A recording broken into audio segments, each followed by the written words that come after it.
This year has been nothing short of great for wrestling fans. Whether it was the live crowd returns, the comeback of CM Punk, or the AEW debuts of Bryan Danielson and Adam Cole, even the return of Big Match John.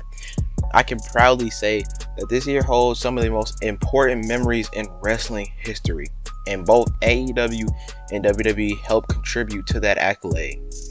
But in today's video, I'm going to be comparing the two companies to one another. Not saying that one is better than the other, just a slight comparison to see what these two companies have achieved over the year.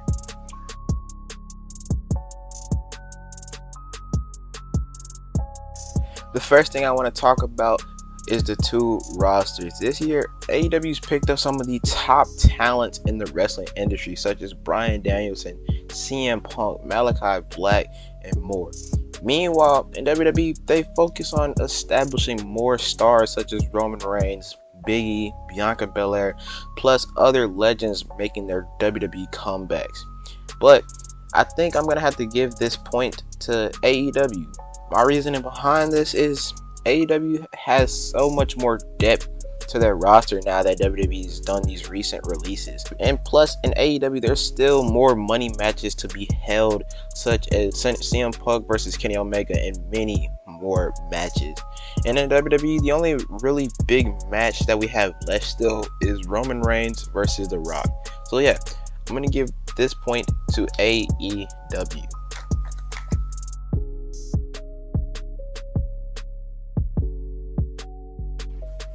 This year, both companies have given us some of great weekly television, ranging from Dynamite to Rampage, SmackDown, and do I really need to talk about Raw?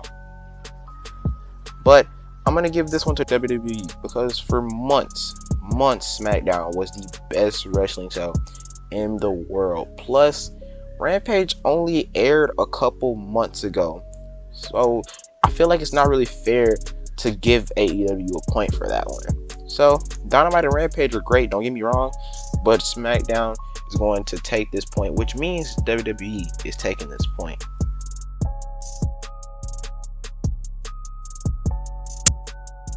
This year held some of the greatest pay-per-views of all time: SummerSlam, Full Gear, Money in the Bank, Double or Nothing, the first event to feature a huge crowd after COVID, WrestleMania. However, for me, there's one event in particular that stands above the rest: AEW All Out. This pay-per-view was stacked from top to bottom with matches and big debuts. So I'm going to give this point to AEW as well.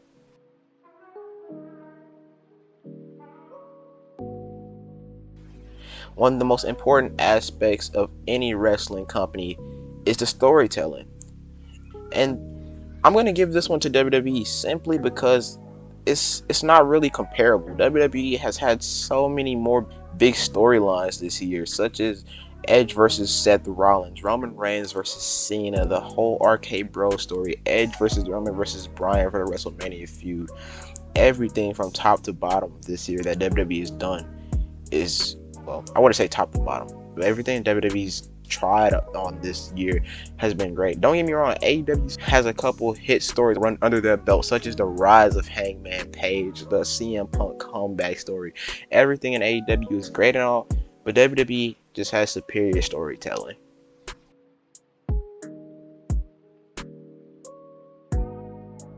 This year hosted a plethora of great matches. I would try to name them all out, but we'd probably be sitting here for a couple hours. But I'm going to be giving this one to WWE as well. Now, this was a close one because in AEW, they've had probably the greatest matches of all time this year. But for me, WWE just has been way more enjoyable as for their wrestling matches aspect. If you go to any WWE pay-per-view, even the boring ones such as WrestleMania Backlash, you will find a match that intrigues you. You will find a matchup that is amazing to you.